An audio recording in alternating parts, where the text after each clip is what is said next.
Happy New Year, kita ketemu di tahun yang baru ini, semangat baru untuk mencari Tuhan.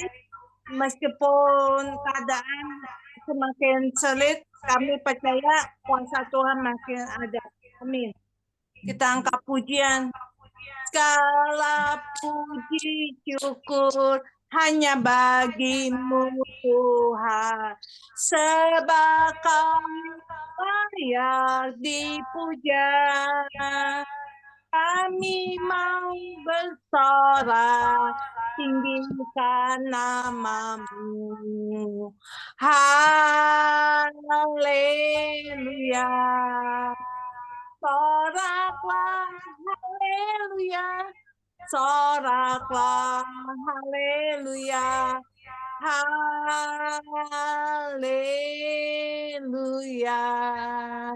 Segala puji syukur hanya bagimu Tuhan. Sebab Kau yang layak dipuja. Kami mau bersorak, tinggikan namamu. Haleluya, haleluya. Soraklah, haleluya. Soraklah, haleluya. Haleluya. Kita angkat pujian. Ku masuk ruang Maha Kudus. Ku masuk ruang Maha Kudus dengan darah anak domba. Ku masuk dengan hati tulus, menyembah yang Maha Kuasa. Ku menyembahmu, ku sembahmu, sebab namamu kudus, kudus Tuhan. Ku masuk ruang Maha Kudus dengan darah anak domba. Ku masuk dengan hati tulus, menyembah yang Maha Kuasa. Ku menyembahmu,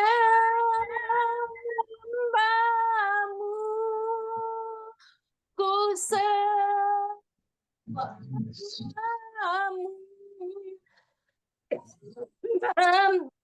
namamu kudus Tuhan. Ku menyembahmu, ku sembahmu, sebab namamu kudus, kudus Tuhan. Haleluya, haleluya Yesus. Lebih dalam lagi, kami mau lebih intim lagi bersekutu dengan Engkau Tuhan. Di tahun 2025 ini kami akan mendekat kepada Engkau Tuhan. Lebih dekat lagi kepada Engkau, lebih baik satu hari di pelataran-Mu daripada 1000 hari di tempat lain. Aku memuji-Mu, aku menyembah-Mu, Kau Allah yang hidup dan menikmati semua kemurahan-Mu. Lebih baik satu hari di pelataran-Mu daripada 1000 hari di tempat lain. Aku memuji-Mu, aku menyembah-Mu, Kau Allah yang hidup dan menikmati semua kemurahan. Sebelum kita akan mendengarkan sabda Tuhan yang disampaikan Pak Joni Iskandar, kita angkat pujian seperti rusa yang haus rindu akan sungai-Mu. Seperti rusa rindu sungai-Mu, jiwaku rindu Engkau. Kaulah Tuhan hasrat hatiku, ku rindu menyembah-Mu. Engkau kekuatan dan perisaiku, kepadamu rohku berserah. Kaulah Tuhan hasrat hatiku, ku rindu menyembah-Mu. Engkau kekuatan dan perisaiku, kepadamu rohku berserah. Kaulah Tuhan hasrat hatiku, ku rindu menyembah-Mu. Yesus, Yesus, Kau berarti bagiku. Yesus, Yesus, Kau segalanya bagiku. Seperti rusa rindu sungai-Mu, jiwaku rindu Engkau. Kaulah Tuhan hasrat hatiku, ku rindu menyembah-Mu. Engkau kekuatan dan perisaiku, kepadamu rohku berserah.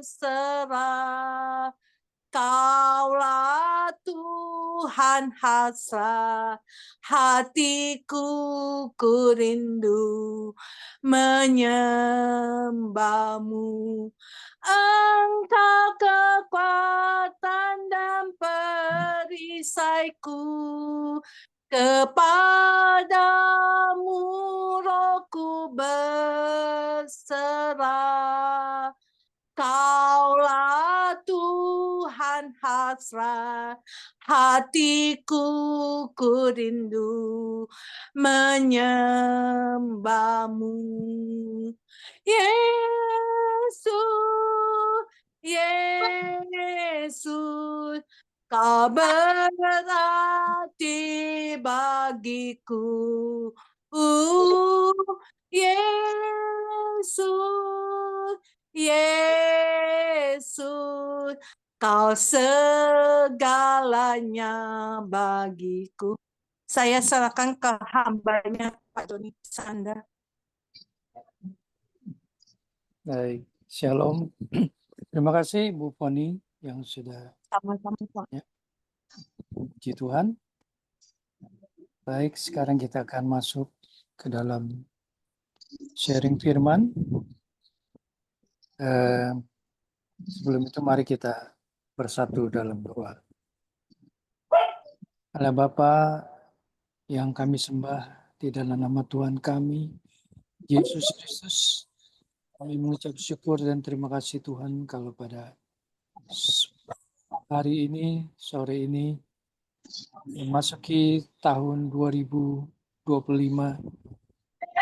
kami sudah memulai kembali Zoom Meeting Family Ministry untuk yang pertama kalinya dalam tahun ini.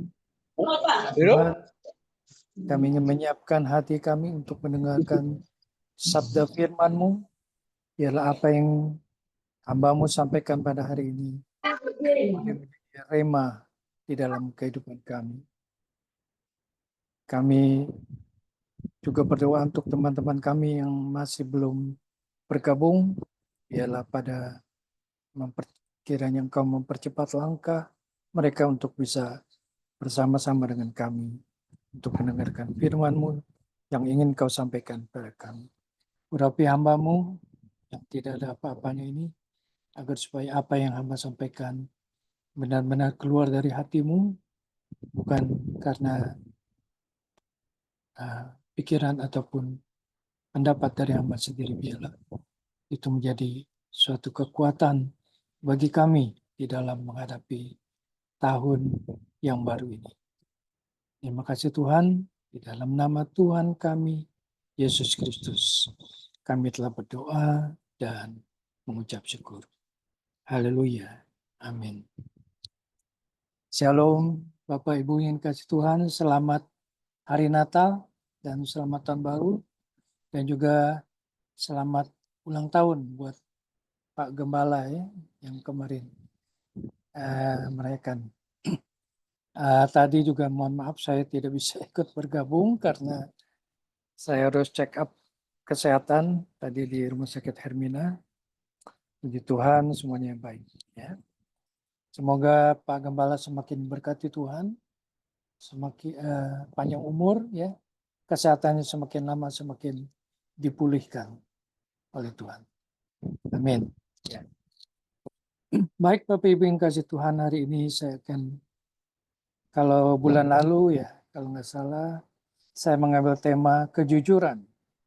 Tapi saat ini saya mengambil tema yaitu Natal dan kerendahan hati. Ya. Apa hubungannya Natal dengan kerendahan hati? Mari kita sama-sama belajar hari ini apa itu kerendahan hati. Semua bisa dengar suara saya dengan baik? Ya. Bagus Pak Joni. Terima kasih. Baik. Ya, hari ini saya mengambil tema Natal dan kerendahan hati.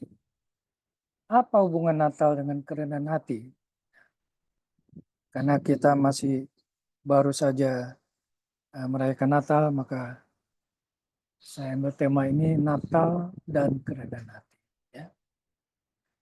Kalau kita baca di Efesus 4 ayat 2 dikatakan, hendaklah kamu selalu rendah hati, ya, lemah lembut, dan sabar.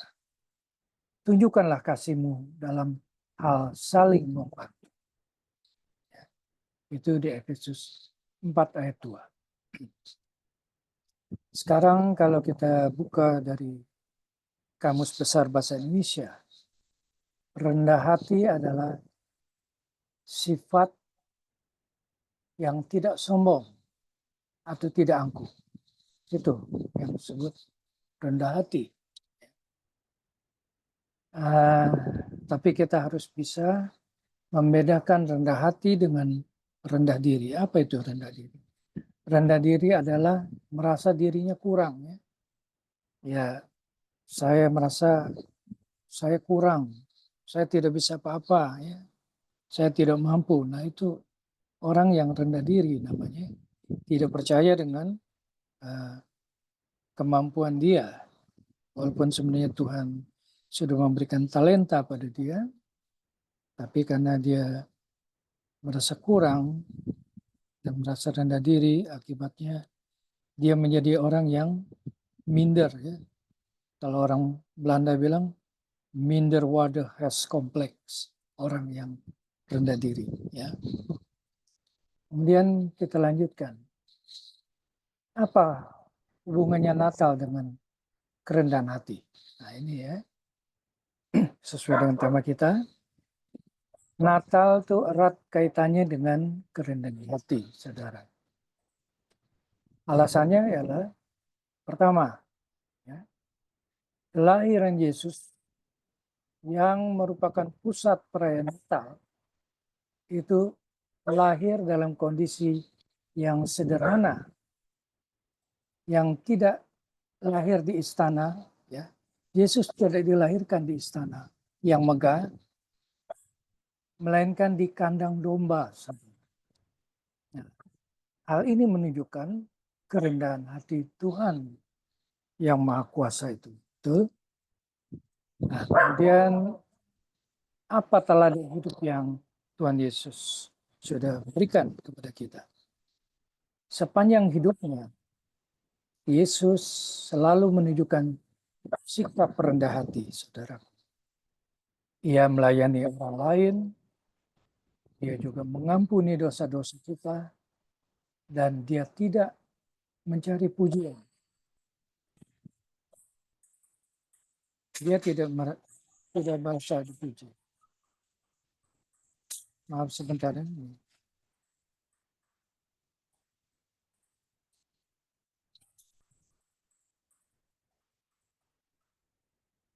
Saya lanjutkan.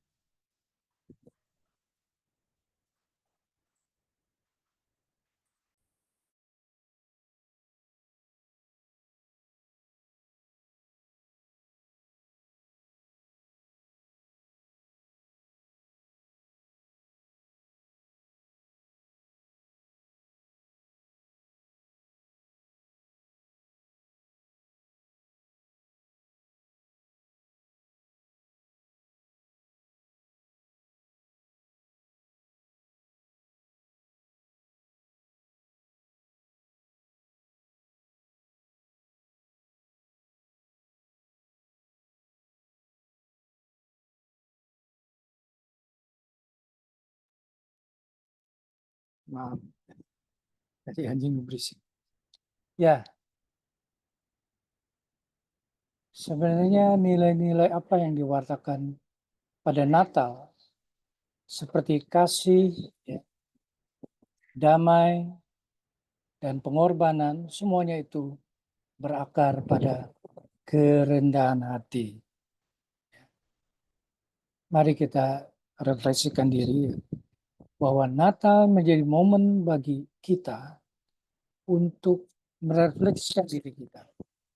Apakah kita sudah hidup dengan rendah hati? Apakah kita sudah mau melayani sesama seperti Yesus sudah melayani kita pada waktu kehidupannya? Ya.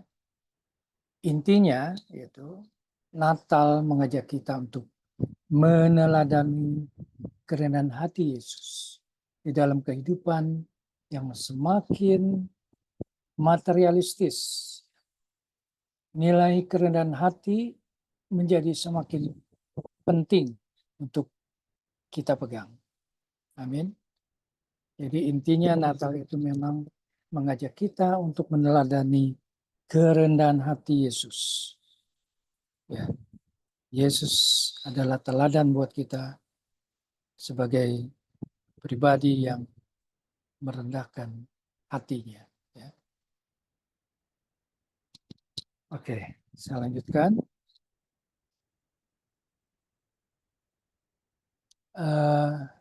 Sekarang mungkin ada yang bertanya, apa yang dimaksud dengan kerendahan hati di dalam agama Kristen? Ya. Manusia yang rendah hati adalah manusia yang tahu kekurangan dan kelebihan dirinya sendiri tanpa pernah meremehkan orang lain. Sebaliknya mereka merendahkan diri di hadapan Allah. Nah, ini tadi makanya kita harus membedakan rendah hati dengan rendah diri ya. Di hadapan Allah kita harus merendahkan diri. Ya. Tapi kalau di hadapan sesama, kita tidak boleh merendahkan diri. Karena itu jadi dosa ya. Karena kita tidak menghargai, kita tidak menghormati apa yang Tuhan sudah berikan kepada kita. Ya, dengan talenta yang ada pada kita.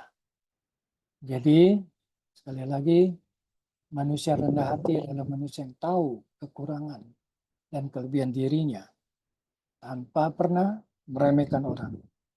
Jadi meremehkan orang itu juga nggak boleh. Ya. Itu bukan sikap orang yang rendah hati.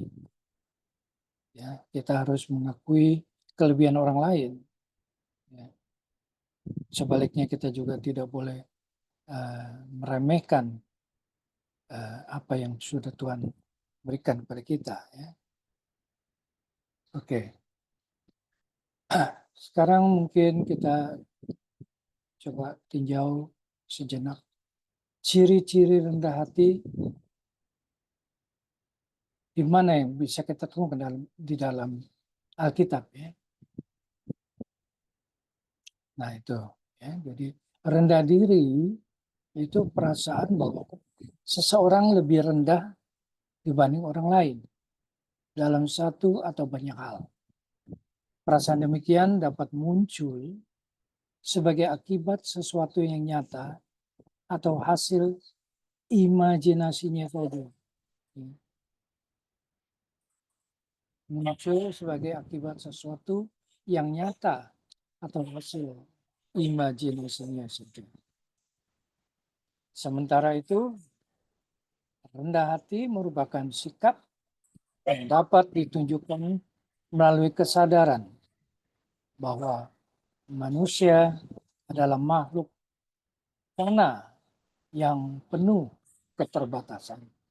Karena itu, manusia bergantung sepenuhnya pada Allah. Lalu bagaimana ciri-ciri rendah hati menurut Alkitab?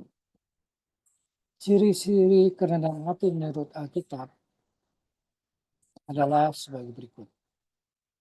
Yang pertama adalah takut akan Tuhan dan menggantungkan hidupnya padanya, pada Dia. Ya. Jadi takut akan Tuhan itu menunjukkan ciri-ciri orang yang rendah hati. Dia hanya menggantungkan hidupnya kepada Tuhan, bukan menggantungkan hidupnya kepada sesamanya ya atau pada orang lain, tetapi hanya kepada Tuhan. Yang kedua adalah taat kepada Tuhan. Taat kepada Tuhan dan melakukan perintah atau ajarannya. Jadi kedua adalah taat. Kita harus taat kepada Tuhan. Dan semua perintah-perintah ajarannya kita taati. Itulah ciri-ciri dari orang yang rendah hati. Yang ketiga adalah menghindari kemegahan diri sendiri atau tidak menyombongkan diri. Itulah ciri-ciri juga dari orang yang rendah hati. Ya. Jangan pamer gitu ya. Memegahkan diri, wah saya orang hebat ya, kalau nggak ada saya bla bla bla bla gitu ya. Jadi itu menyombongkan diri. Itu bukan sikap orang yang rendah hati ya. Yang keempat adalah menghargai kelebihan orang lain. Ya, tadi sudah kita singgung juga. Jadi kita harus bisa menghargai atau menghargai kelebihan orang lain dibanding dengan kita. Jadi orang yang mempunyai kelebihan lebih dari kita itu kita hargai ya. Jangan kita malah saya juga bisa kok seperti itu gitu ya. Padahal dia sebetulnya tidak mampu. Tapi karena dia merasa iri ya, jadi dia bilang orang itu nggak ada apa-apanya dibanding saya. Nah itu orang yang tinggi hati ya. Kemudian adalah yang kelima, menyadari kelemahan diri kita sendiri. Ya. Jadi kita harus bisa menyadari bahwa ada kelemahan-kelemahan di dalam diri kita. Dan itu kita harus akui, kita sadari ya. Tapi bukan berarti kita pasrah dengan kelemahan itu. Kita harus berusaha untuk menutupi kelemahan kita itu dengan cara yang baik tentunya, bukan dengan cara yang curang. Kalau cara yang curang itu bukan rendah hati lagi namanya. Kan? Jadi menyadari kelemahan diri kita sendiri. Itu yang kelima. Yang keenam adalah menghargai. Nah ini, menghargai talenta yang Tuhan berikan. Dan dipakai untuk menolong orang lain dan berpartisipasi dalam komunitas. Baik itu di gereja, baik dalam lingkungan, baik dalam keluarga, ya, keluarga family kita harus menghargai talenta yang Tuhan sudah berikan. Misalnya Tuhan memberikan talenta kita berbisnis, ya, bisnis yang kita pimpin itu dari tahun ke tahun semakin maju, ya, itu kan talenta yang Tuhan berikan pada kita, kan? Jadi kita harus pakai juga talenta itu untuk menolong orang lain yang kurang mungkin ya, tidak mempunyai talenta seperti kita. Jadi kita harus bisa berpartisipasi dalam komunitas kita, baik di gereja, di lingkungan maupun dalam komunitas kita ya. Oke, yang ketujuh, yang terakhir adalah bersedia menolong orang lain dengan tulus tanpa pamrih. Nah, jadi dia dengan tulus tanpa pamrih, tanpa mengharap balasan, menolong orang lain. Itulah salah satu ciri daripada orang yang rendah hati. Amin ya. Sebentar.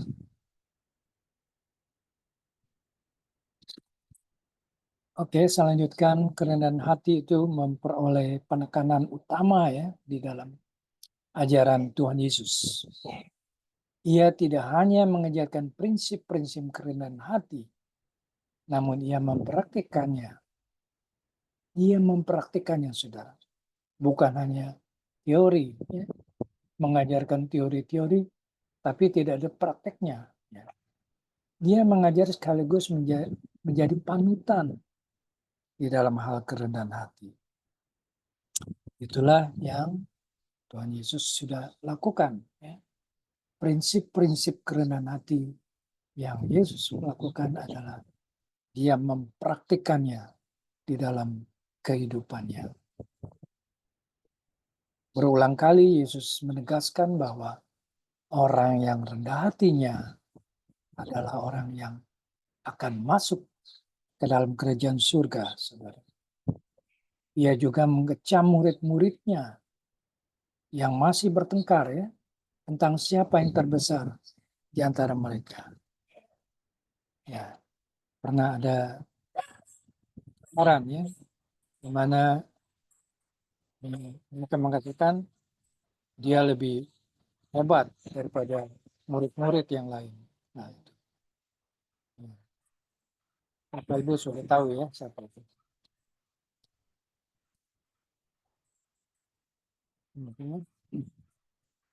Yesus juga pernah membasuh kaki murid-muridnya ya. Itu sebagai simbol atau tanda pelayanan dan kerendahan hati juga. Dia mengatakan, aku datang untuk melayani dan bukan untuk dilayani. Itulah yang Tuhan Yesus katakan ya. Dia mempraktekkan kerendahan hatinya yaitu dengan membasuh kaki murid-muridnya ketika malam menjelang Yesus ditangkap dan disalibkan. Ya. Nah, itu menunjukkan sikap kerendahan hati Tuhan Yesus. Dan Tuhan Yesus selalu mengakui kebesaran Allah Bapaknya. Dia melayani murid-muridnya dan memanggil mereka sahabat. Yesus memanggil murid-muridnya apa? Sahabat. Itu menunjukkan juga sikap kerendahan hati dari Yesus kepada murid-muridnya. Ya, manusia rendah hati adalah manusia yang tahu kekurangan dan kelebihan dirinya tanpa pernah meremehkan orang lain. Tadi sudah saya katakan. Sebaliknya, mereka merendahkan diri di hadapan Allah. Jadi, rendah hati di hadapan sesama, tapi merendahkan diri di hadapan Allah. Ya, oke. Nah, di dalam Alkitab, kerendahan hati adalah sikap yang mencirikan apa? Kelembutan, ketaatan, rasa hormat, ketundukan, dan kesederhanaan.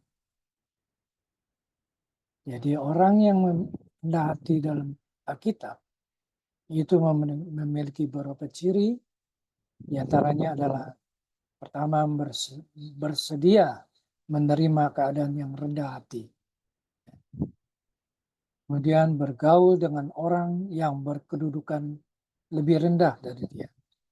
Jadi jangan kita merasa, oh saya pemimpin sini ya, jadi saya harus jaga gengsi, saya harus jaga kehormatan saya sebagai pemimpin.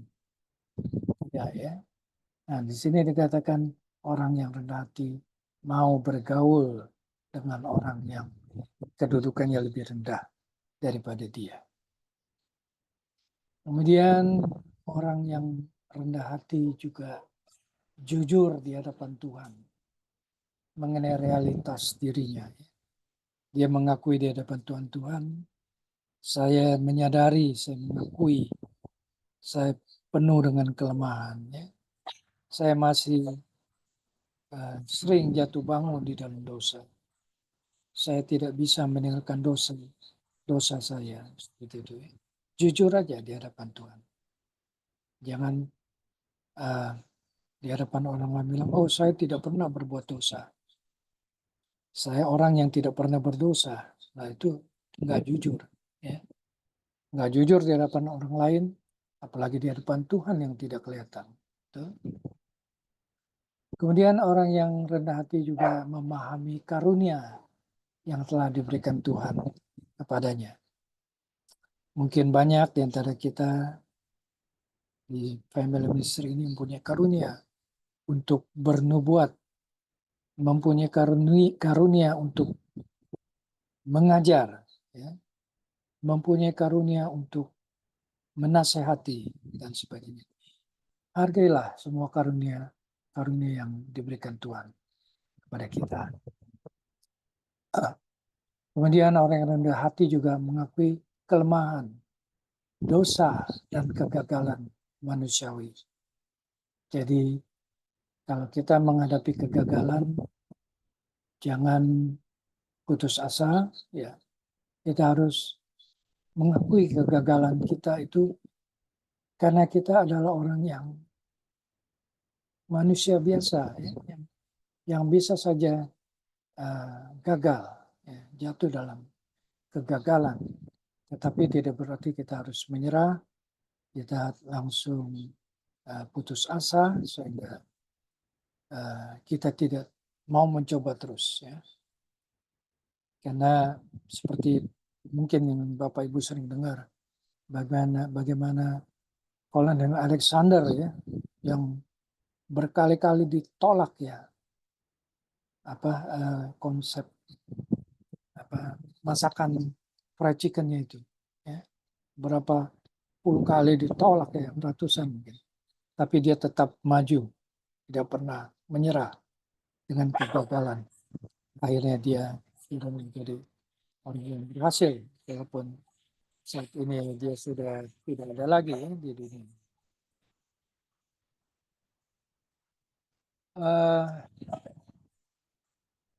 Yang seterusnya juga orang yang rendah hati itu lebih peduli dengan pandangan Tuhan tentang kesuksesan. Jadi dia peduli dengan pandangan Tuhan tentang kesuksesan. Dari mana dia bisa mengetahui pandangan Tuhan tentang kesuksesan? Ya tentunya dari kitab. Kita bisa baca bagaimana untuk mendapatkan kesuksesan. Hari ini saya mau diam anjing dulu sebentar.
Ya inilah susahnya kalau di rumah ini. Saya lanjutkan lalu sampai mengutamakan mengukir kelemahan, lebih peduli pandangan Tuhan ya. Kemudian sekarang orang yang rendah hati juga mengutamakan kebutuhan orang lain di atas kebutuhannya sendiri. Jadi jangan egois ya.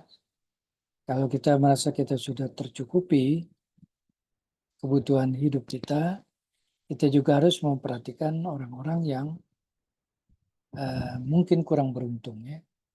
Kurang beruntung, hidup dalam kemiskinan, kekurangan. Ya. Nah, kita juga harus lebih mengutamakan kebutuhan orang lain. Jangan egoisme, hanya kebutuhan saya sendiri ya yang saya perlukan, yang harus saya pertahankan. Nah, itu bukan sikap orang yang rendah hati. Ya. Yang kemudian rendah hati juga mau berkorban demi kasih pada orang lain. Ya. Jadi karena kasih, dia rela berkorban untuk kepentingan orang lain. Seperti yang Tuhan Yesus sudah teladani ya, bahwa dia berkorban, mengorbankan dirinya sendiri untuk kepentingan, kebutuhan, atau untuk menyelamatkan kita dari dosa. Itulah yang disebut kerendahan hati yang Tuhan Yesus sudah tunjukkan. Berkorban demi kasihnya kepada kita, ya, sehingga dia rela disalibkan di atas kayu salib. Kerendahan hati merupakan salah satu syarat pokok menjadi orang Kristen, saudara. Dan syarat memasuki kerajaan kekal, yaitu surga. Yesus dan Paulus adalah dua tokoh dalam Alkitab yang meneladani kerendahan hati.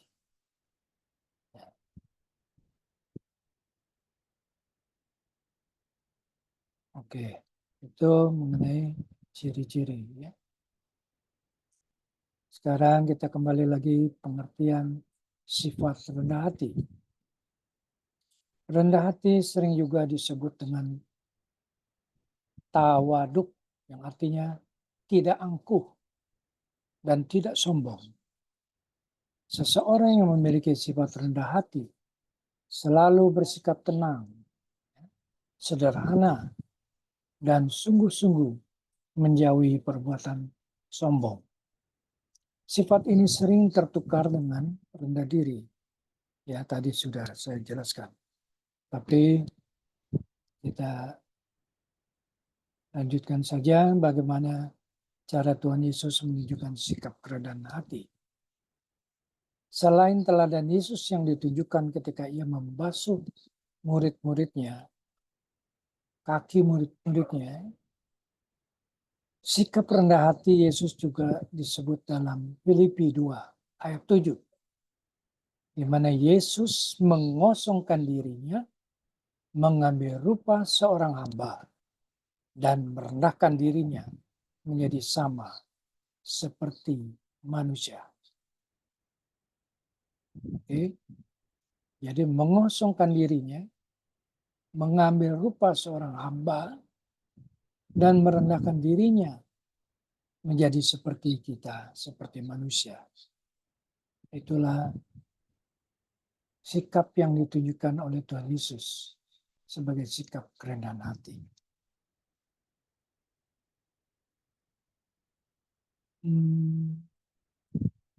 Kemudian ada juga yang berpendapat contoh sikap rendah hati, yaitu di dalam kehidupannya sehari-hari, orang yang rendah hati itu senang menerima masukan. Nah ini, ya. Kalau orang yang mau menerima masukan dari orang lain, walaupun itu bawahan dia, ya, tapi dia mau mendengar, menerima masukan, ya tentunya masukan yang baik, ya, yang positif. Nah itu adalah orang yang rendah hati. Ya. Pemimpin yang rendah hati mau menerima masukan dari orang lain. Jangan merasa saya yang paling benar, ya. Tapi diberikan masukan marah. Wah, kamu tahu apa? Ya, anak kemarin sore, ya misalnya, karena dia lebih tua, ya.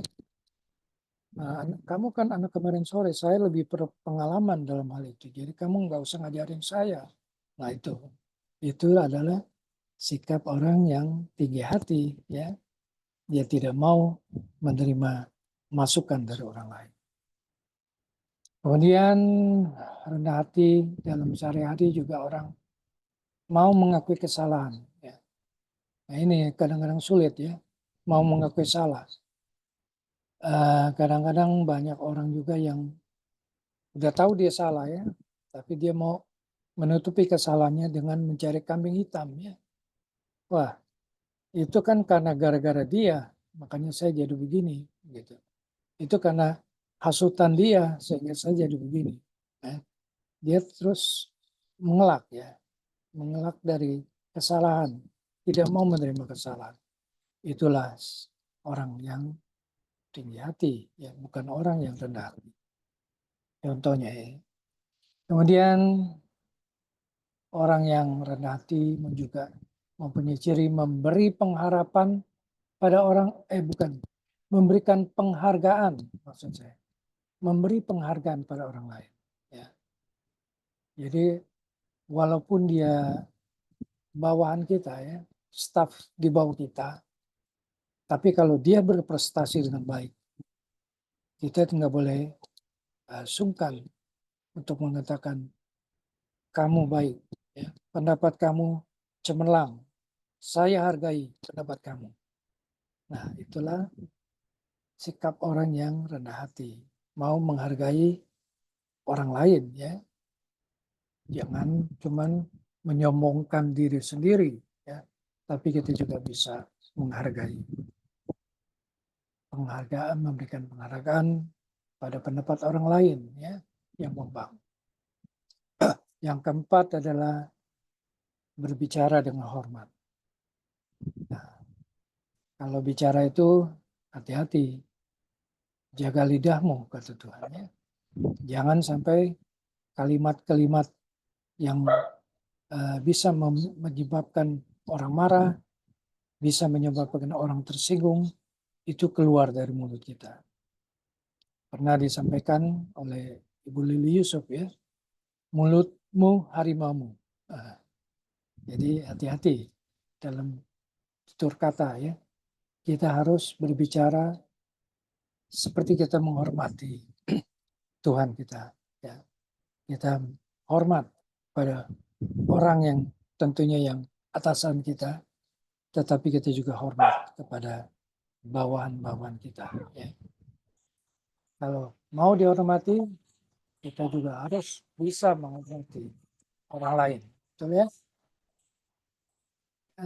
Yang kelima juga membantu tanpa pamrih. Ya. Tadi sudah dijelaskan, jadi kita harus membantu orang itu jangan pamrih, jangan mengharapkan balasan ya, tapi harus dengan pamrih, dengan tulus ya, tanpa pamrih. Ya, kemudian yang ketujuh, tidak membandingkan diri dengan orang lain. Nah, jadi jangan membandingkan kita lebih sukses, kita lebih baik, ya. Sedangkan orang lain lebih tidak sukses atau tidak lebih baik dari kita. Nah, itu nggak boleh. Ya. Jadi kita harus tetap menghargai orang lain juga. Kemudian kita juga selalu menghargai keberuntungan. Ya. Kalau kita mendapatkan keberuntungan, jangan lupa kita juga harus bersyukur.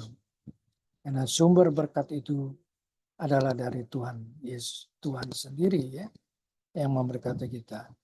Kalau enggak, kita tidak mungkin mendapatkan keberuntungan-keberuntungan tanpa berkat dari Tuhan.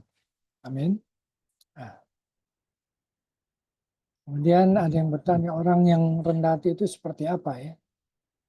Orang yang rendah hati tidak merasa lebih hebat dari orang lain dan mampu menghormati serta mengapresiasi perbedaan pandangan.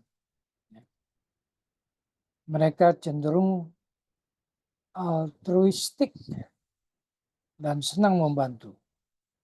Orang yang rendah hati siap mendengarkan kritik, bahkan yang negatif, dan menggunakan saran tersebut untuk perbaikan dirinya sendiri. Jadi cenderung untuk membantu, ya, siap mendengar kritik. Nah, kebanyakan orang tidak suka ya dikritik ya, senangnya dipuji terus ya. Tapi kalau dikritik kayaknya kesel gitu ya, marah. Ya itu nggak boleh ya. Itu bukan ciri orang yang rendah hati. Kalau ditanya apa ciri karakter yang rendah hati itu, ciri karakter yang rendah hati itu mempunyai rasa jujur dan rendah hati terhadap diri sendiri. Terhadap diri sendiri aja kita harus rendah hati. Ya. Sama sekali tidak memiliki kesombongan. Ya. Merasa benar sendiri, egoisme, kesombongan, dan keegoisan. Itulah ciri karakter orang yang rendah hati. Dan mendahulukan kesejahteraan orang lain daripada kesejahteraan diri sendiri.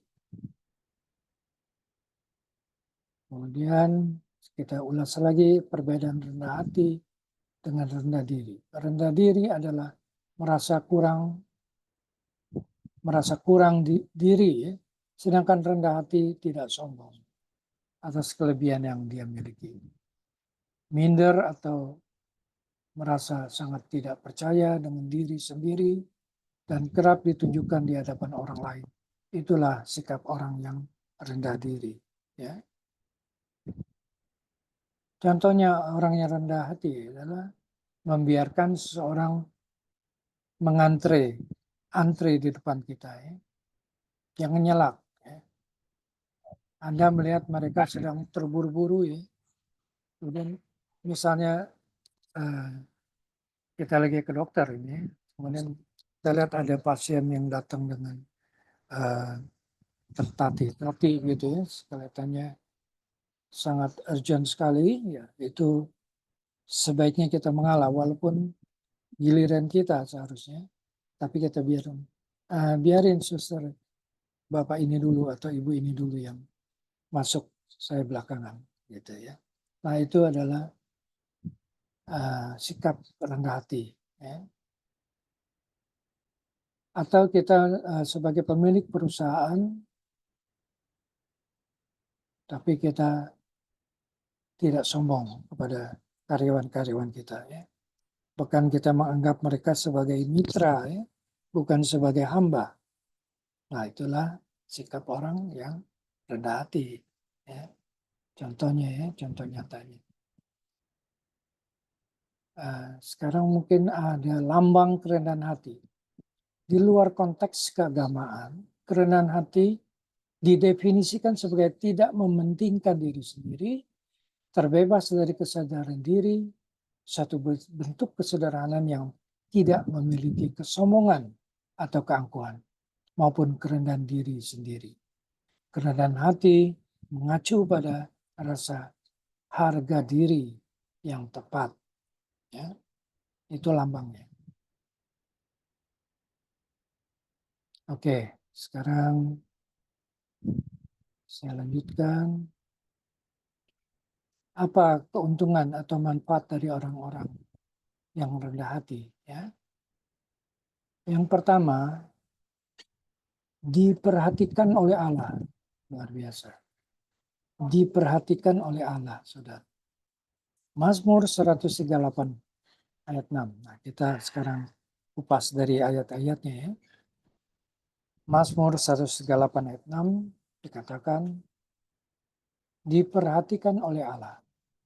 Tuhan itu tinggi, ya, namun ia melihat orang yang hina dan mengenal orang yang sombong dari jauh. Jadi Tuhan tidak suka sama orang sombong. Ya. Walaupun dia di tempat yang maha tinggi, dia bukan melihat orang yang hina, ya. Orang yang papa, yang miskin, itu justru yang diperhatikan oleh Allah. Orang yang rendah hati tentunya juga akan diperhatikan oleh Allah. Yesaya 66 ayat 2 juga dikatakan, bukankah tanganku yang membuat semuanya ini, sehingga semuanya ini terjadi? Demikianlah firman Tuhan.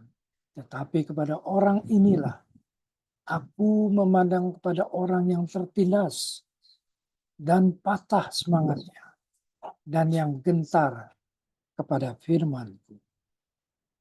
Itu yang dikatakan Tuhan dalam Yesaya 66 ayat kedua.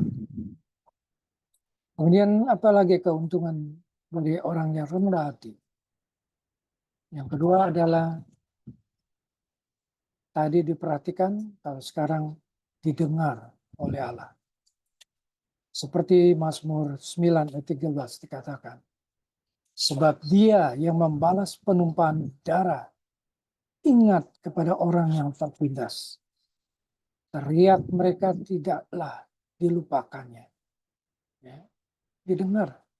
Allah mendengar teriakan kita. Ya. Allah juga melihat, ya, mendengar pada orang-orang yang tertindas, yang berteriak minta tolong. Itu tidak akan dilupakan oleh Tuhan. Ya, seperti dikatakan di Mazmur 9 ayat 13. Ya. Kemudian ada satu lagi ayat di Mazmur 10 ayat 17. Keinginan orang-orang yang tertindas telah kau dengarkan, ya Tuhan. Engkau menguatkan hati mereka. Engkau memasang telingamu. Ya. Jadi didengar, ya, orang-orang yang tertindas itu. Dikatakan engkau memasang telingamu. Itulah, jadi orang yang rendah hati didengar oleh Allah. Yang ketiga adalah, bentar,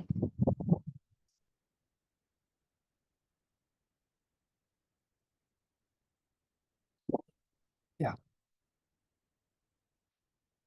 Yang ketiga adalah menikmati hadirat Allah. Orang yang rendah hati akan menikmati hadirat Allah. Di mana ayatnya? Kita buka di Yesaya 57. Yesaya 57 ayat 15. Apa dikatakan? Sebab beginilah firman yang maha tinggi. dan yang maha mulia, yang bersemayam untuk selamanya, dan yang maha kudus namanya. Aku bersemayam di tempat tinggi dan di tempat kudus, tetapi juga bersama-sama orang yang remuk dan rendah hati, untuk menghidupkan semangat orang yang rendah hati dan untuk menghidupkan hati orang-orang yang remuk. Itu yang dikatakan di Yesaya 57 ayat 15 ya. Jadi kita bisa menikmati hadirat Allah kalau kita rendah hati. Yang keempat adalah diselamatkan oleh Allah. Ya. Ayub 22 ayat 29 dikatakan, karena Allah merendahkan orang yang angkuh, tetapi menyelamatkan orang yang menundukkan kepala. Menundukkan kepala artinya rendah hati, ya kan? Jadi Allah merendahkan orang yang angkuh. Ya. Allah tidak suka dengan orang yang angkuh, yang sombong, tetapi menyelamatkan orang-orang yang menundukkan kepalanya atau yang rendah hatinya. Amin. Ya, itu ya yang keempat. Yang kelima adalah ditinggikan oleh Allah. Luar biasa. Ya. Ditinggikan oleh Allah. Di mana ayatnya? Lukas 14 ayat 11 dikatakan, sebab barang siapa meninggikan diri, ia akan direndahkan. Dan barang siapa merendahkan diri, ia akan ditinggikan. Ya, merendahkan diri di sini artinya merendahkan diri kepada Allah, ya, bukan merendahkan diri kepada sesama. Ya. Jadi jangan meninggikan diri, Tuhan bilang ya. Sudah berapa kali tadi kan? Jangan sombong, jangan meninggikan diri, jangan angkuh, ya. Itu semuanya yang tidak disukai oleh Allah. Kemudian ada juga di Lukas 18 ayat 14. Dikatakan, aku berkata kepadamu, orang ini pulang ke rumahnya sebagai orang yang dibenarkan Allah. Dan orang lain itu tidak. Sebab barang siapa meninggikan diri, dia akan direndahkan. Dan barang siapa merendahkan diri, ia akan ditinggikan. Ya, ini sama ya, seperti yang tadi di atas ya. Tetapi penekanannya di sini adalah ditinggikan oleh Allah. Amin. Ya. Yang keenam yaitu terbesar dalam kerajaan surga. Nah, ini lebih luar biasa lagi ya. Orang yang rendah hati dianggap terbesar dalam kerajaan surga. Mana ayatnya? Buka di Matius 18 ayat 4. Sedangkan barang siapa merendahkan diri dan menjadi seperti anak kecil ini, dialah yang terbesar dalam kerajaan surga. Mengapa seperti anak kecil? Bukannya sifat kita jadi kekanak-kanakan, bukannya. Tapi kita mempunyai sikap rendah hati. Ya. Anak kecil itu selalu rendah hati, ya. Tulus ya hatinya. Belum ternoda oleh dosa, ya misalnya. Makanya dikatakan terbesar dalam kerajaan surga. Amin. Matius 18 ayat 4 ya. Kemudian di Matius 20 ayat 26 dan 28 dikatakan, tidakkah demikian di antara kamu? Barang siapa di antara kamu hendaklah ia menjadi pelayanmu, dan barang siapa ingin menjadi terkemuka di antara kamu, hendaklah ia menjadi hambamu. Sama seperti anak manusia datang, bukan untuk dilayani, melainkan untuk melayani dan untuk memberikan nyawanya menjadi tebusan bagi banyak orang. Itulah yang dikatakan di Matius 20 ayat 26 dan 28. orang yang rendah hati juga menerima pujian. Di mana ayatnya? Amsal 29 ayat 23. Keangkuhan merendahkan orang, tetapi orang yang rendah hati menerima pujian. Ya.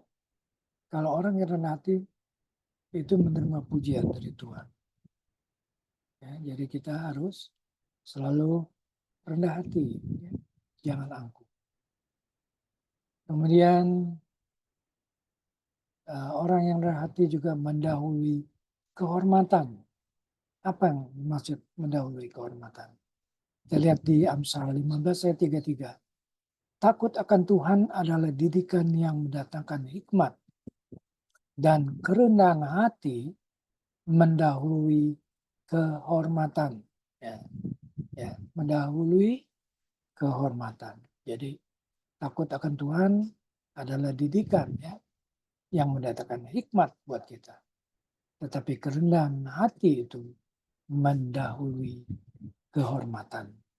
Amin. Kemudian Amsal 18 ayat 12 juga dikatakan tinggi hati mendahului kehancuran, tetapi kerendahan hati mendahului kehormatan. Ya. Yang sama dengan Amsal tadi, ya, 15 ayat 13. Kemudian apalagi? Yang terakhir adalah orang yang rendah hati membawa kekayaan. Kekayaan apa? Kita lihat di Amsal 22 ayat 4. Membawa kekayaan, kehormatan, dan kehidupan, ganjaran kerendahan hati, dan takut akan Tuhan adalah kekayaan, kehormatan, dan kehidupan. Jadi orang yang rendah hati membawa kekayaan, kehormatan, dan kehidupan. Amin. Ya, itulah mungkin yang manfaat yang bisa kita ambil daripada orang yang rendah hati. Sekarang kita lanjut lagi. Kerendahan hati adalah sikap atau perilaku yang menunjukkan kesadaran akan keterbatasan dan kelemahan diri sendiri. Orang yang rendah hati biasanya memiliki karakteristik sebagai berikut. Ya, ini sekarang karakternya. Orang yang rendah hati mempunyai karakter. Yang pertama, mengakui kesalahan dan kelemahannya. Yang kedua adalah tidak sombong atau jongkak. Yang ketiga adalah menerima kritik dan saran dengan terbuka. Yang keempat adalah menghargai pendapat orang lain. Yang kelima, tidak mencari pujian atau pengakuan. Yang keenam, menjauhi kesombongan dan keangkuhan. Dan yang ketujuh adalah menunjukkan rasa syukur dan hormat. Ya, sekali lagi mengenai manfaat daripada orang yang rendah hati adalah pertama adalah meningkatkan hubungan interpersonal, meningkatkan hubungan kita dengan Tuhan, juga meningkatkan hubungan kita dengan sesama kita. Yang kedua adalah membangun kepercayaan. Ketiga, mengurangi konflik. Ya. Jadi biasanya orang rendah hati lebih banyak mengalah. Ya. Makanya dia bisa menghindari konflik. Yang keempat adalah meningkatkan kesabarannya. Kita harus lebih banyak bersabar. Jangan mengikuti emosi. Ya. Tapi mari kita berkata dengan baik. Ya. Dengan penuh kesabaran, kita nasihatkan dia. Bahwa dia itu misalnya harusnya begini ya. Tapi jangan dihakimin. Nah itu bisa membuat orang jadi marah. Yang kelima adalah mengembangkan empati. Mengembangkan empati. Karena sikap kita yang rendah hati itu membuat orang menjadi sangat simpati, bahkan empati kepada kita. Ya. Yang keenam adalah meningkatkan kemampuan belajar. Meningkatkan kemampuan belajar. Kenapa disebut meningkatkan kemampuan belajar? Ya karena orang yang rendah hati itu merasa dirinya kurang terus ya. Ya, dia harus terus menambah pengetahuannya. Sehingga dia terus belajar. Belajar apa? Ya, belajar bagaimana harus lebih rendah hati, bagaimana harus lebih bersabar menghadapi orang lain, ya, dan seterusnya dan seterusnya. Itulah manfaatnya ya, bagi orang yang rendah hati. Yang terakhir, yang ketujuh adalah membawa kedamaian dan ketenangan. Ya, ada ayatnya kan yang mengatakan barang siapa membawa kedamaian, yaitu akan dihargai ya oleh Tuhan ya. Jadi kita bisa harus menjadi pembawa damai. Apalagi kita baru saja merayakan Natal yang membawa damai ya. Maka kita harus menjadi pribadi yang bisa membawa damai dan ketenangan. Oke. Kemudian orang yang rendah hati juga selalu mengucapkan dengan kata tolong.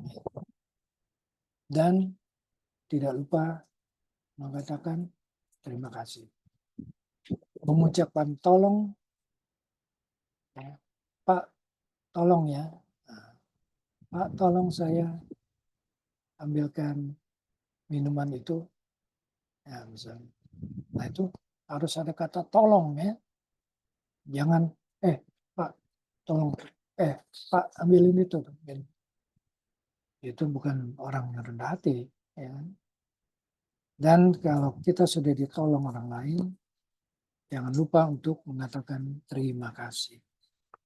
Itulah yang harus kita lakukan. Contoh perilaku kerendahan hati ya. Yang kedua adalah mendengarkan dengan sabar. Kalau orang lagi sedang menjelaskan kepada kita, walaupun mungkin di telinga kita kayaknya membosankan, ya, tapi kita harus tetap sabar mendengar sampai dia selesai bicara, baru kita jawab ya, kalau dia bertanya. Atau kita memberikan pendapat setelah kita mendengar apa yang sudah dia sampaikan. Ya. Mendengarkan dengan sabar. Yang ketiga adalah mengakui kesalahan. Seperti tadi juga sudah dikatakan, kalau kita salah, harus mengakui kesalahan. Maaf Pak, memang saya salah. Seharusnya saya bla bla bla bla. Ya. Tapi saya telah melakukan kesalahan, saya mohon dimaafkan Pak. Nah itu, ya, itu perilaku orang yang rendah hati. Ya.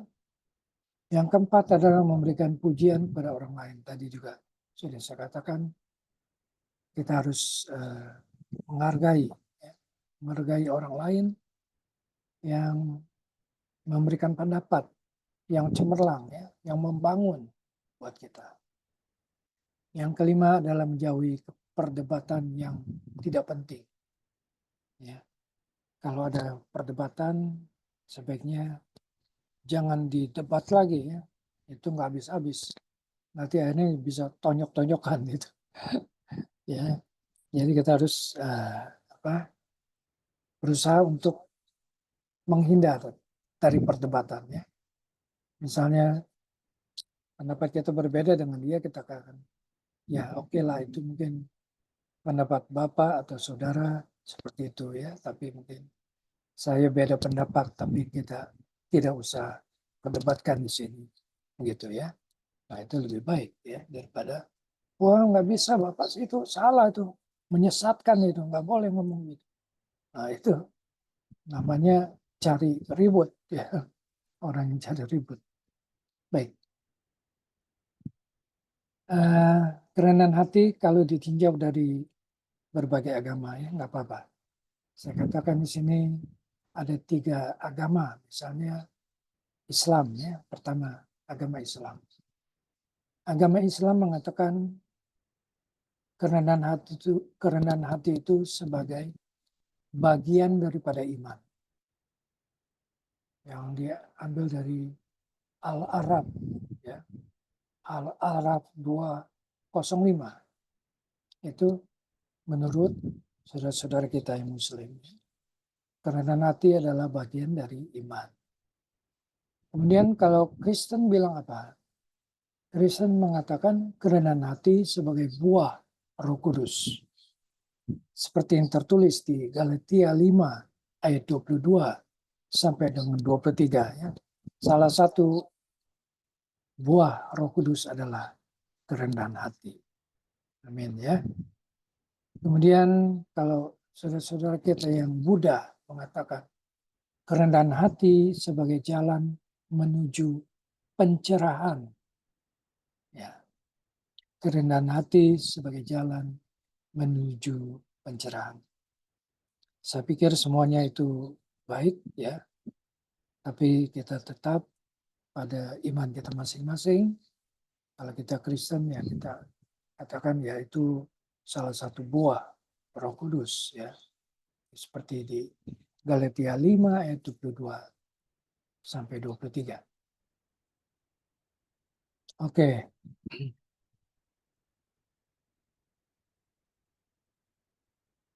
Ada tambahan lagi beberapa ayat yang saya kumpul yang berbicara tentang kerendahan hati. Matius 11 ayat 29. Pikulah aku padamu dan belajarlah dariku, karena aku lemah lembut dan rendah hati, dan jiwamu akan mendapat ketenangan. Filipi 2 ayat 3 mengatakan, janganlah melakukan sesuatu dengan mementingkan diri sendiri atau dengan memegahkan diri, tetapi dengan rendah hati, hendaklah seorang menganggap yang lain lebih utama daripada dirinya sendiri. 1 Petrus 5 ayat 5. Demikianlah juga kamu, hai orang-orang muda, tunduklah kepada orang-orang yang lebih tua, dan kamu semua rendahkanlah dirimu seorang terhadap yang lain, sebab Allah menentang orang yang congkak, tetapi mengasihi orang yang rendah hati.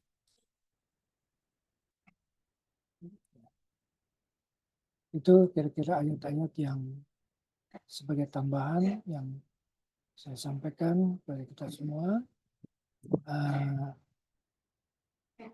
Sebentar.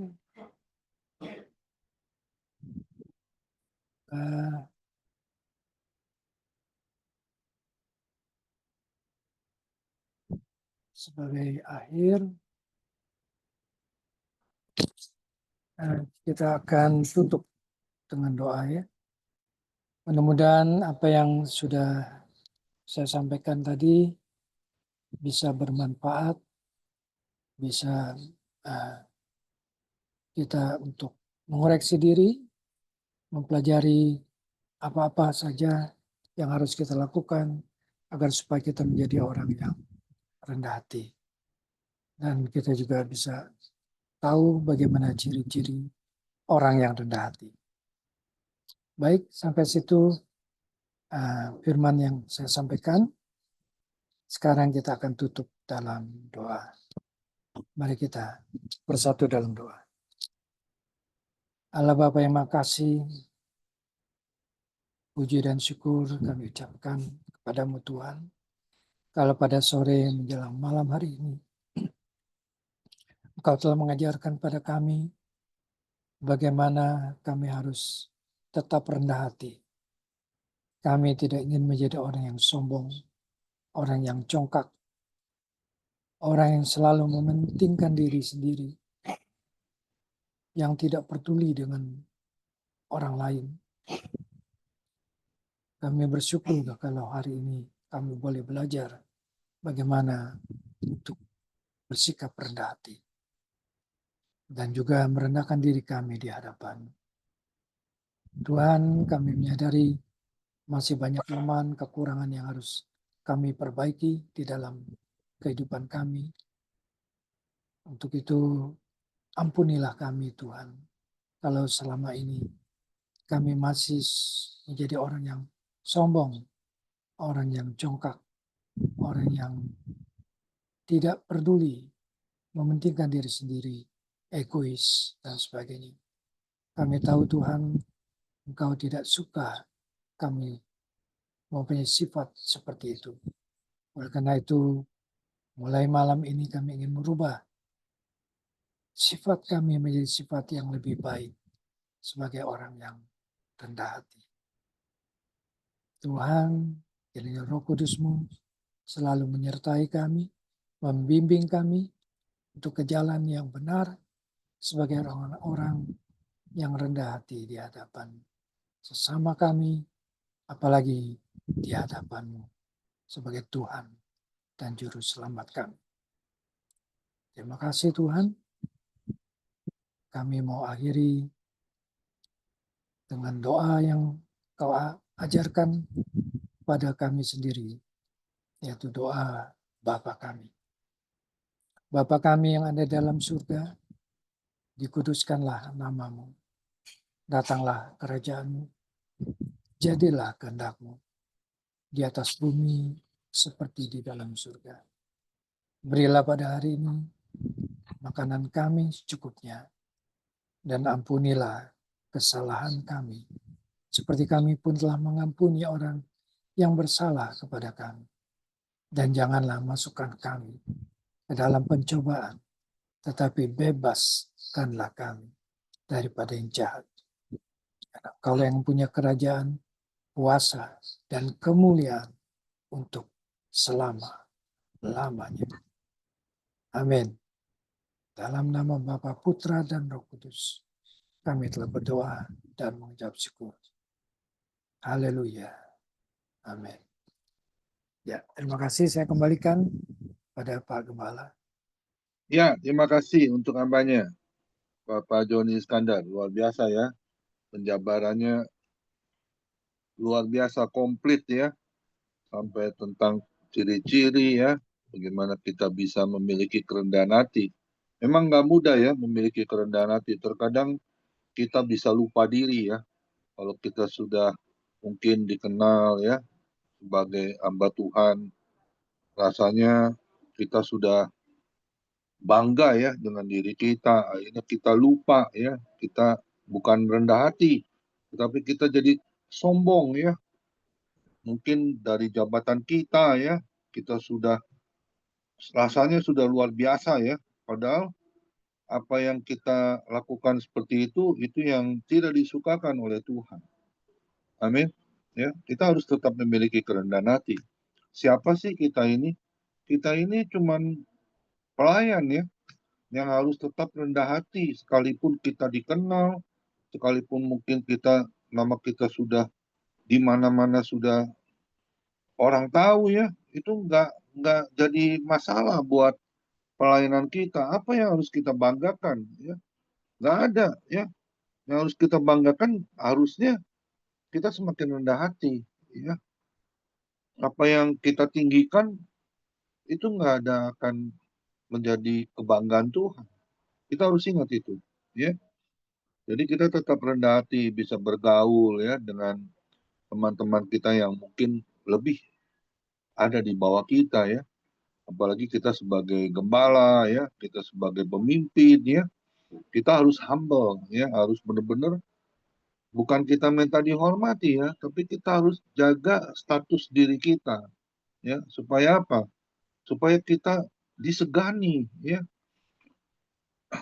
dan juga menjadi contoh teladan Kristus ya. Itu nggak mudah ya, seperti Tuhan Yesus ya. Siapa dia ya? Kan dia Tuhan dari segala Tuhan.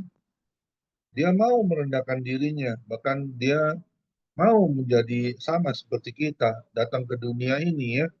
Untuk apa? Ya untuk melakukan tugas yang mulia, untuk mencari kita menjadi orang-orang yang bersalah mungkin ya, dengan tanda petik kita orang yang berdosa ya. Kan di Lukas 5 ayat 32, Tuhan Yesus itu tidak mencari orang benar, tetapi dia mencari orang yang berdosa, yaitu seperti saya. Untuk apa? Untuk bertobat, ya, untuk kita menjadi anak-anaknya, ya, menjadi pelayan-pelayannya. Memang nggak mudah ya, itu satu panggilan surgawi.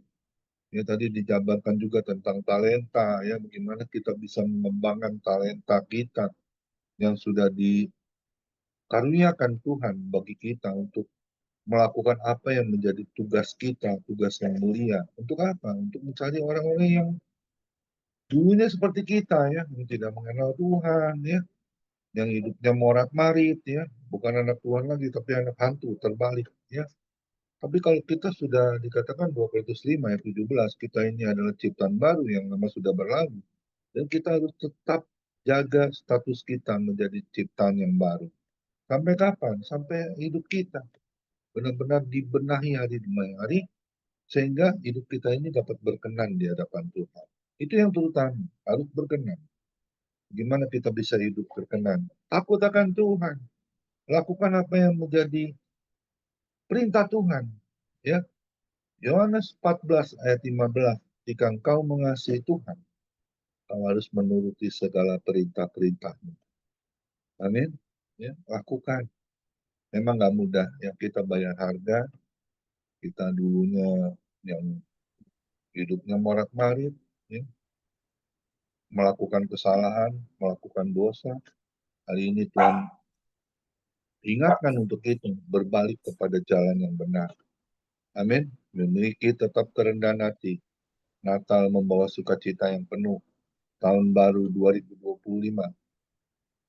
Kita sudah tinggalkan 2024. Kita jangan flashback ke belakang, tapi kita harus lihat apa yang menjadi tujuan Tuhan, hari depan yang penuh harapan di dalam Tuhan Yesus, dan kita pasti akan diberkati. Amin. Saya percaya tahun 2025 adalah tahun kelimpahan, tahun berkat Tuhan. Bagi yang setia, yang mau taat, yang mau dengar firman Tuhan, yang mau terus jadi pelaku firman. Amin. Terima kasih Pak Joni Iskandar. Tuhan Yesus memberkati. Terima kasih, Tuhan berkati. Silakan Pak Bu Poni, satu pujian sebelum kita doa syafaat, ya. Ya, Tuhan Pak. berkati. Hidup ini adalah kesempatan. Hidup ini untuk melayani Tuhan. Jangan sia-siakan waktu yang Tuhan beri. Hidup ini harus jadi berkah. Oh Tuhan, pakailah hidupku selagi aku masih kuat. Bila saatnya nanti ku tak berdaya lagi, hidup ini sudah jadi berkat. Amin. Mari kita berdoa. Terima kasih Bapa di dalam surga, dan intinya kami mengucap syukur atas kebaikan-Mu Tuhan. Kami sudah mendengar apa yang menjadi isi hati-Mu tentang Natal. Dan kami harus tetap rendah hati, jaga hubungan kami antara orang-orang percaya, hamba-hamba Tuhan. Kami harus tetap memiliki kerendahan hati. Tidak ada yang perlu disombongkan di dalam hidup ini, Tuhan. Kami sadari, Tuhan, di tahun 2025 kami akan terus, hari demi hari kami akan berubah. Dari tingkah laku kami, dari pembicaraan kami, semuanya dalam koridor-Mu, Tuhan. Kau proteksi setiap hidup kami, Tuhan, untuk menjadi berkat, terutama untuk kemuliaan nama Tuhan. Juga sesama kami, Tuhan, para hamba Tuhan. Di dalam family ministry kami percaya, Tuhan, kami tidak ada yang sombong. Kami harus lakukan apa yang menjadi perintah Tuhan. Karena kesombongan adalah yang tidak disukakan oleh hati Tuhan. Kami mau jaga status kami, hidup kami, seturut dengan apa yang menjadi kehendak-Mu Tuhan. Berkati Pak Joni Iskandar, berkati kesehatannya, berkati pekerjaannya, apa yang dilakukan dengannya selalu buat berhasil dan beruntung. Berkati istrinya, berkati anak mantu cucunya, semua dalam perlindungan Tuhan Yesus yang sempurna. Berkati kami yang ada di Zoom ini Tuhan, kami hanya berempat, tapi kami percaya tidak mengurangi rasa sukacita kami Tuhan. Dan kami percaya YouTube yang kami sudah buat, FM ini menjadi berkat buat banyak orang. Dan orang boleh berbalik kepada Engkau Tuhan, menerima kehidupan kekal sampai akhir hidup kami Tuhan. Terima kasih Tuhan Yesus, berkati juga bangsa Indonesia, matamu yang selalu tertuju buat bangsa Indonesia. Kau berkati Presiden kami, juga Wakil Presiden ya Tuhan, berkati Prabowo, berkati Gibran Tuhan, biar semua jajaran MPR DPR juga beri roh takut akan Tuhan, biar damai sejahtera sukacitamu terus mengalir buat bangsa Indonesia, khususnya di Jakarta Tuhan. Jauhkanlah dari segala kerusuhan apapun anarkis. Kami percaya di dalam nama Tuhan Yesus, NKRI adalah harga mati. Kami mau terus berjuang di dalam kehidupan kami. Kami terus mau bersatu di dalam Pancasila kami Tuhan, yang sudah Kau ajarkan Bhinneka Tunggal Ika. Terima kasih Tuhan Yesus. Berkati Tuhan Yesus juga para dokter, para perawat, orang-orang yang mungkin terpapar sakit penyakit, Kau sembuhkan, Kau pulihkan. Berkati para dokter, para perawat yang bertugas dapat melakukan dengan baik dan benar. Terima kasih Tuhan Yesus. Berkati ibadah family ministry Tuhan. Kiranya menjadi berkat untuk kemuliaan nama Tuhan. Kami mau angkat kedua tangan kami. Kami mau terima berkat yang datangnya dari Tuhan Yesus Kristus. Tuhan Yesus Kristus adalah kekuatan dan perisaiku. Kepadamulah hatiku semua percaya. Tuhan Yesus memberkati engkau dan melindungi engkau. Tuhan Yesus menyinari engkau dengan wajahnya dan memberi engkau kasih karunia. Dan Tuhan Yesus menghadapkan wajahnya kepada kita semua yang hadir, diberinya damai sejahtera. Kiranya Tuhan Yesus memberkati kesehatan Bapak, Ibu, anak, mantu, cucu, semuanya dalam perlindungan Tuhan Yesus yang sempurna. Bahkan yang sakit malam ini juga Tuhan lawat dan sembuhkan secara ajaib dan sempurna. Dan juga kiranya Tuhan Yesus memberkati pekerjaan Bapak, Ibu, anak, mantu, cucu, apapun yang dilakukan tangan kami khususnya di dalam bekerja, selalu dibuatnya berhasil dan untung di dalam nama Tuhan Yesus Kristus. Dan juga kiranya Tuhan Yesus memberkati pelayanan Bapak, Ibu, anak, mantu, cucu menjadi dupa yang harum di hadapan Tuhan. Perkenanan Tuhan Yesus selalu ada di dalam pelayanan kami semua tuh. Menjadi dupa yang harum di hadapan Tuhan. Kiranya nama Tuhan Yesus ditinggikan, dipermuliakan, dan diagungkan. Sampai Tuhan Yesus datang di awan-awan yang permai, menjemput kita orang-orang yang saleh yang sudah diberkati. Sama-sama kita setuju, katakan, amin. Tuhan Yesus memberkati kita semua. Selamat tahun baru, Tuhan Yesus memberkati kita semua. Amin. Silakan, mungkin Bu Poni mau berbagi, Tuhan Yesus memberkati. Shalom Pak Joni. Merry Christmas Shalom, dan Happy Bu New Year ya Pak. Ya, Sama